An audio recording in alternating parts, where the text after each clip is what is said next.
கிறிஸ்துவுக்குள் அன்பான கர்த்தருடைய பிள்ளைகளே, இன்றைய வேத வசனமும் ஜெபமும் யாத்ராகம புஸ்தகம் 20ஆம் அதிகாரம் 16ஆம் வசனம்.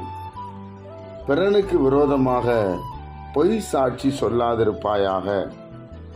என் அன்பு கர்த்தருடைய பிள்ளைகளே, நாம் தொடர்ந்து ஆண்டவராகிய இயேசுனுடைய கட்டளைகளை நாம் தியானித்து வருகிறோம்.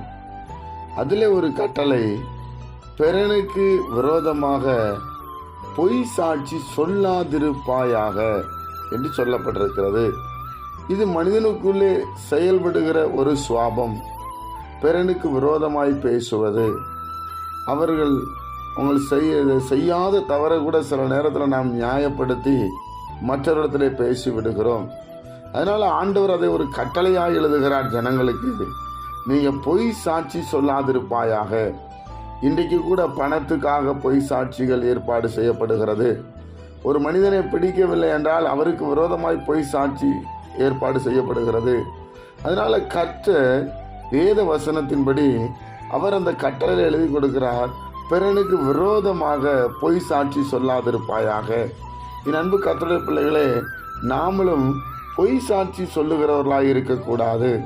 கர்த்தருடைய பிள்ளைகளாகிய நாம வேத வசனத்தின்படி வாழ நம்மை பழகி கொள்ள வேண்டும். எதெல்லாம் கர்த்தர் விரும்பாததோ அதெல்லாம் நான் செய்யக்கூடாது. அது கிறிஸ்தவர்களுக்கு தகுதியுள்ள ஒரு வாழ்க்கை அல்ல.